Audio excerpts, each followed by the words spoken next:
the murder of Armand Swart. He was an engineer working at a Vereniging firm, and he was shot 23 times on April 17th. It was the morning of 6 March 2025, and the air over Sandton was thick with summer heat, the kind that makes even the walls sweat. At the heart of Johannesburg's wealthiest suburb, where steel gates guard palatial homes like silent sentinels, a storm was brewing. The kind of storm that doesn't announce itself with rain, but with the sharp, metallic click of safeties being released. Police cars rolled to a stop outside the sprawling mansion of Katiso Molefe, the businessman whose name had become a whisper of dread in the underbelly of South Africa's criminal circles. Katiso's home, a fortress of opulence, gleamed beneath the early sun, its mirrored windows reflecting the squad cars like predatory eyes. Inside, the man himself was pacing, his breath coming in slow, heavy waves. He knew they were coming. He had called every contact he could muster, from low-ranking enforcers to men whose titles carried weight, including General Godfrey Lebeya, the head of the Hawks, or so he claimed. This wasn't going to be a simple arrest. This was a man with connections, money, and the kind of bravado that made the line between criminal and kingpin blur into dust. The officers moved in. What should have been a straightforward operation spiraled into chaos within minutes. His bodyguards, armed to the teeth, mistook the police for imposters. Guns were raised.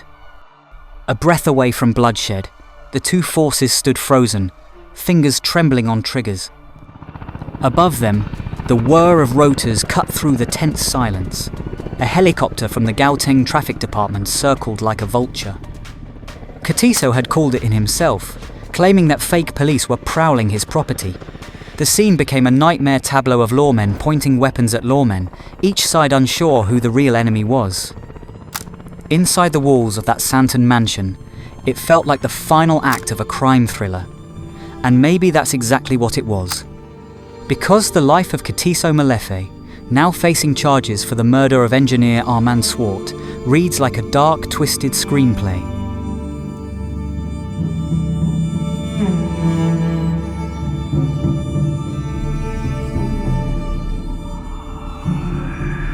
The murder of Armand Swart in April 2024 was as senseless as it was brutal.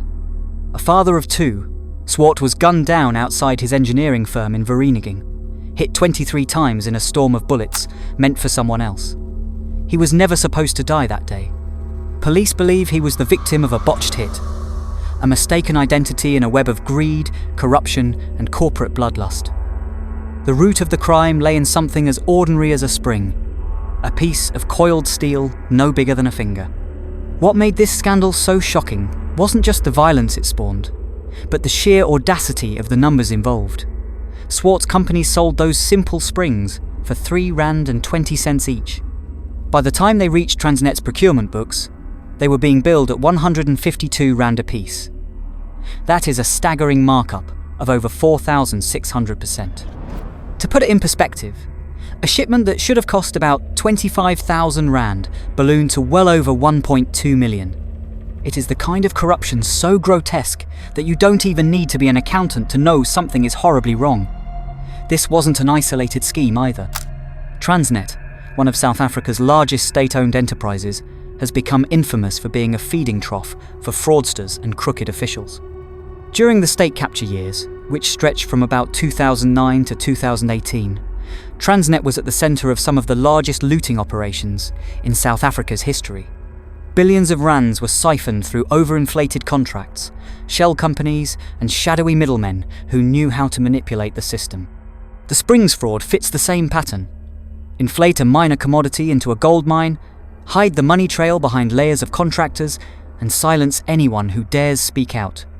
And whistleblowers in South Africa? They live on borrowed time. Armand Swart's company had barely filed the report when the hitmen came calling. This is a country where standing up to corruption can mean a death sentence. The murder of Babita Deokaran in 2021, a health department whistleblower gunned down outside her home, still haunts the national memory. Swart's killing echoes that tragedy, another warning shot to anyone who dares to expose the truth. That whistleblowing report, The one Swart's firm filed was a death sentence. The wrong man paid the price. Behind it all, investigators say, was Lucky Molefe, Katiso's nephew. A former Transnet employee who vanished into the shadows of Mozambique, Lucky is now a fugitive. The state claims he was the architect of the hit, pulling the strings while Katiso made the connections and moved the money. Police allege that Katiso sat atop a criminal hierarchy, a spider at the centre of a bloody web. Below him, veteran detective Michael Tao ran a crew of contract killers, men like Floyd Mabusela and Musa Kakana, who were no strangers to violence. Michael Pule Tao wasn't always a name whispered in the same breath as contract killing. He had once worn the badge with pride, serving as a detective at Johannesburg Central Police Station. But somewhere along the line, his loyalty fractured. It is a story as old as crime itself, a man who knows the law from the inside, turning his knowledge into a weapon. Tao's history in law enforcement gave him a skill set that few could match. Access to intelligence, the ability to read an investigation before it even started, and connections that made him a dangerous ghost in the system. Floyd Mabusela and Musa Kakana, his right-hand men, are described by the state as career criminals. These are not men who stumble into crime. They live and breathe it. Mabusela has a history peppered with violent offences, from armed robbery to intimidation. Kakana's record is no cleaner. He has long been known to law enforcement as a man who will do whatever is necessary to get paid. Both have also been implicated in a separate case involving the attempted assassination of actress and socialite Tobijan in October 2023.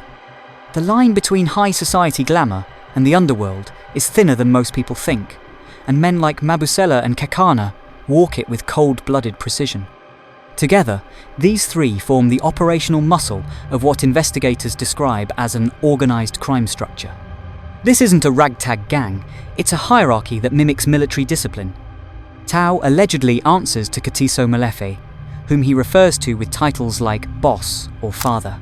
Under Tao, men like Mabusela and Kakana are the executioners, carrying out orders with military efficiency. And behind them are the foot soldiers, often recruited from the same circles Tao once patrolled in uniform. Crime networks like this thrive because they know how to blur the lines between law and lawlessness. Former police officers, like Tao, are prized recruits because they bring inside knowledge. They know the rhythms of the SAPS, the weaknesses in its systems, and the officers who can be bought or intimidated into silence. Corruption within the police force acts as both shield and sword for syndicates like Molefe's. It allows them to stay one step ahead of arrests while ensuring that anyone who dares to expose them is met with swift and brutal consequences. The kind of men who see a trigger as an extension of their own hand. Katiso's past is as murky as a winter dam. Over the last 20 years, records show he crossed South Africa's borders 165 times. He carried not just one passport, but 6, including a Lesotho passport under the name David Lebitzer. With that alias, he travelled to the United Kingdom in the early 2000s and was arrested and convicted on drug smuggling charges. This history, riddled with deception, painted a picture of a man who could vanish with ease if given the chance. It's why the Vereeniging Regional Court, in April 2025, denied him bail. Magistrate Rian Morton, the man presiding over the case, said there was very little to keep him tethered to the country. His business was crumbling. His assets, though allegedly worth millions, were unverified. The court saw him not as a stable businessman, but as a ghost ready to slip through the cracks. During his bail hearing, Katiso tried to deflect blame, pointing fingers at Lucky and his own son. He claimed they sometimes used his phone to conduct tender deals, suggesting that the incriminating messages found on his device had nothing to do with him. But the state wasn't buying it. Messages from Tao, the alleged hitman, were unprompted, which made it unlikely that Katiso was unaware of the plans unfolding under his nose. What investigators uncovered at Katiso's Sandton mansion reads like the ledger of a crime syndicate. Documents, invoices, and connections to the SK Group, a front company allegedly used to launder illicit money, were found hidden in plain sight. The investigation revealed what they described as an organised crime structure defined by power and ruthlessness, with illegal weapons at their disposal and law enforcement contacts working in the shadows. Meanwhile, Lucky Molefe remains at large. Since December 2024, he has been on the run. Police say he is the missing piece of the puzzle, the one man who can link the corporate fraud to the bloodshed. Every day he remains free, the story deepens, like a cut that won't stop bleeding. A manhunt for him stretches across borders, with the SAP's head office organised crime team and crime intelligence tracking his every lead. But this case isn't just about a family feud or a failed hit. It's about a rot that runs deep within the systems meant to protect the country. When Katiso's bodyguards almost opened fire on the investigation team, when high-ranking officials were allegedly phoned to interfere, it revealed the invisible strings that connect the corridors of power to the underworld. It's not just organised crime, it's organised betrayal.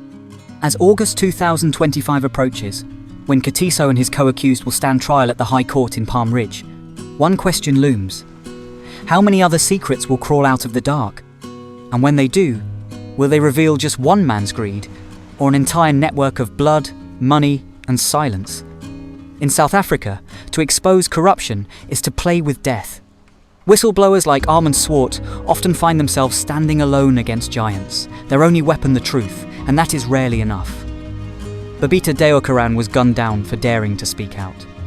More than a decade earlier, Jimmy Molala, the speaker of the Mbombela municipality, was murdered for revealing tender fraud linked to the construction of stadiums for the World Cup. And these are just the names we know. Behind every high-profile case is a trail of fear and silence, where families are left shattered and the public is left wondering, who will be next? Tender corruption in South Africa is not just a story about paperwork or inflated prices.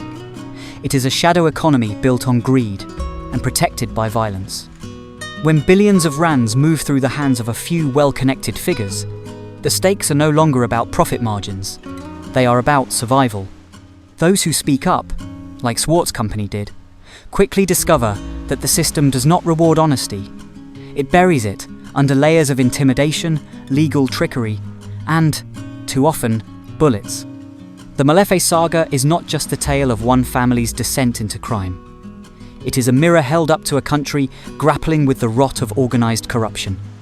It shows how the thin line between the boardroom and the underworld is crossed daily, where hitmen and businessmen shake hands in the dark. As this trial begins, it is not only Katiso Molefe who will be on trial, but the very structures that allowed this deadly network to thrive.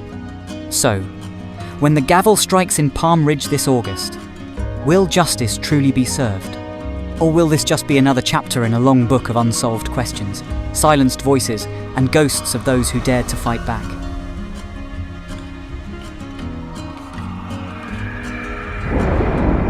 As the trial looms, one thing is certain. South Africa's underworld doesn't wear masks. It wears suits, holds meetings, and signs tenders. If you found this story important, disturbing, or worth talking about, make sure to like the video, subscribe to the channel, and hit the bell so you don't miss what comes next. We're just getting started. And let us know in the comments. Do you believe justice will be served in the Molefe trial? Or is this just another powerful man who'll walk free?